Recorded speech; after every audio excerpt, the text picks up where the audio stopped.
Let me guess, irritable, brain fog, fatigue, tired, can't think clearly, seeing spots, all symptoms of a tired brain who is malnourished. Let me give you some tips on how to turn that brain right back on.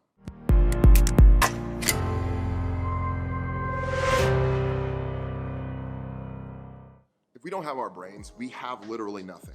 Our brains are the central control room of our entire lives. We need these brains to function on all cylinders. And you know what? I'm convinced most of us have never felt optimal in our lives thinking about life and family and food and work. We just haven't been optimal. We've been operating at 40, 30, maybe 20% capacity brain power wise. And I just know that you want more for your life than that. And maybe your brain energy is trickling even lower lately and you're just thinking, man, I just gotta turn this brain back on. Well, I'm with you.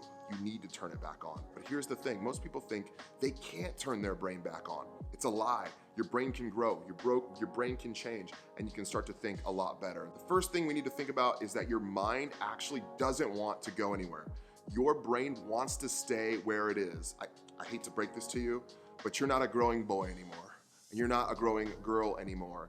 When you were 6 and 7 and 8 years old, your brain was growing, it needed nutrient, and wanted to learn and expand.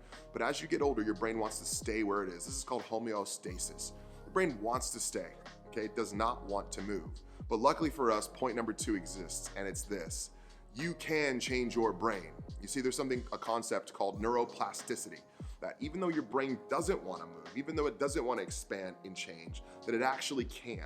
And the more we learn things, the more better we treat our brains, the more they can expand and begin to learn. And so you need to know your brain doesn't want to change, but 2, you can actually change it. But you're gonna need some willpower and you're gonna need some heart to help that brain get moving forward. And you might even be thinking, like, how did my brain get like this? I don't even understand. Well, you have been training your brain in the wrong direction. You've been training it to be chronically underfed, chronically malnourished, and chronically tired. And so you have trained it to actually function the way you've been leading it to function. So keep that in mind as well. The next tip is this: your brain needs the proper fats to fuel it. And fat's gotten a bad rap over the last 30, 40, 50 years because of some studies done in the 50s and 60s. But saturated high quality fats and omega-3 fats are actually incredibly helpful, especially for your brain and brain functioning. These over-processed glucose that we have just been on, this I like to call it the glucose roller coaster. Bread here at one meal, and then 3 hours later, granola bar here, and then the next, a piece of candy there, and then at dinner we're having big pastas.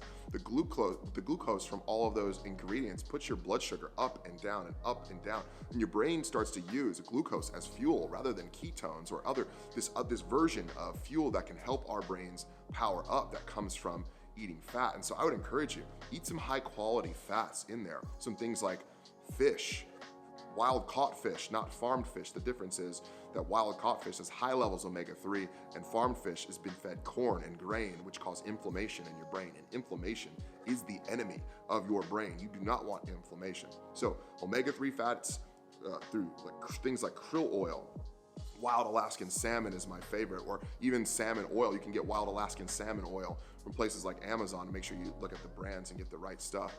But those fats will reduce inflammation and help you think a lot clearer. So aim for some good fats. I also like brain octane oil, or think of like MCT oil. You can get that online as well. Get high level MCT oil. That's why I said brain octane oil by Bulletproof. Fantastic version of that. And you don't have to have a lot of that. You can just put a little bit maybe in your coffee or on a salad or whatever it is, and that's gonna help turn on your brain.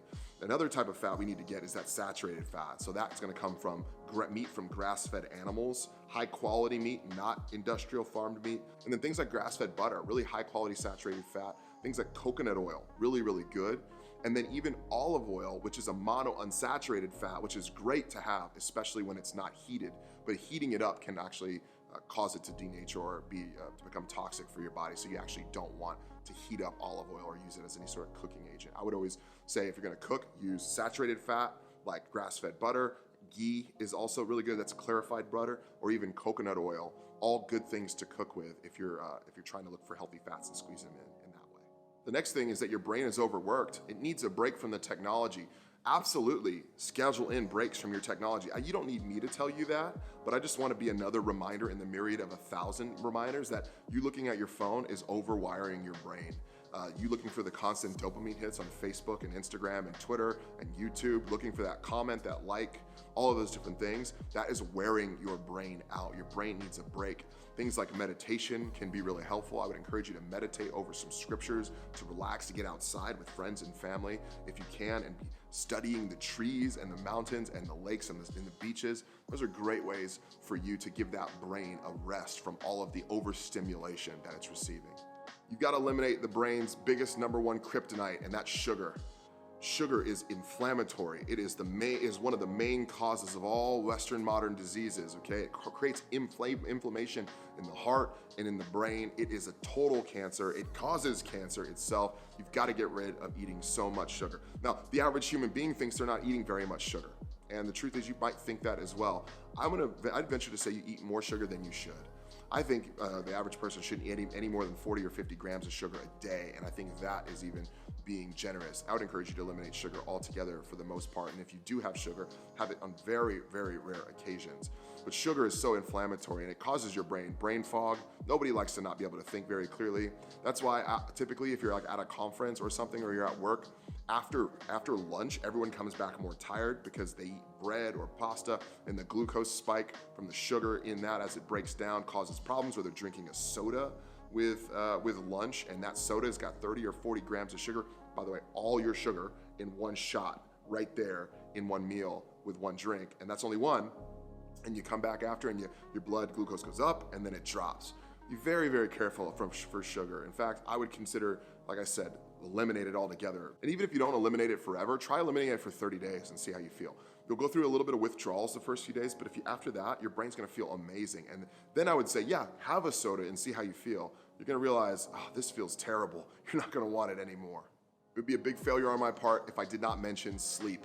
You have to rest well. You have to figure out how much sleep a human being like yourself needs. It may be 7 hours, it may be 8 hours, it may be 9 hours. It's probably somewhere in the 7 to 9 hour range. Some people can get away with less, 6.5 hours. Figure out what time you need to optimally go to sleep and optimally need to wake up. And be careful not to oversleep, because studies show that oversleeping actually leads to a decrease in longevity over time. So be careful for oversleeping. But the sleeping is actually a period in time where your brain is actually kind of cleaning itself. It's a washing period, so to speak. That's layman's terms for us to understand for our brains. And this is crucial for us to wake up with energy. So if you're not sleeping well, or you're staying up late looking at TV screens or phone screens, you're gonna do yourself a disservice. I encourage you to get a pair of blue blocking glasses, which I'll put a link for down below for you to get. And I don't get paid off any of this stuff, but it's a way for you to be able to look at screens in the evening and help you kind of get away from the blue light. And I encourage really high quality blue light glasses. You might be able to find some on Amazon for like $5. Those are not gonna help you as well, but something's better than nothing. But I encourage you to get something a little bit more expensive that can actually help you not letting any of the blue light in your eyes, so that way your brain's circadian rhythm can stay consistent and actually fall asleep on time. I hope these tips on getting your brain back have helped you. Here's one more bonus tip real quick. Experiment with things like Neurotropics. Nootropics are different herbs and things that we find within the world that can actually help our brains function better. Things like ashwagandha or rhodiola is one of my favorites. These different supplements will actually help your brain relax and think more clearly. I encourage you to try supplements like Ciltep or Brain Boost or Smart Mode, these different supplements that actually, and I'll put a few links in the description in case you wanna give them a look, but these ones will actually help your brain function a little bit better. And some of them have different adaptogenic herbs and nootropics within them to help you think and function a little bit better. And I encourage you, before you go to work, pop one of these and just turn your brain on, and that'll help you function. Hey, thanks for checking out this video on your brain and your mind. I hope you're gonna get that back soon. Hey, in the meantime, would you like this video and subscribe to the channel? That's gonna help us grow a little bit more and get this message out of faith-based wellness to more people. I appreciate you.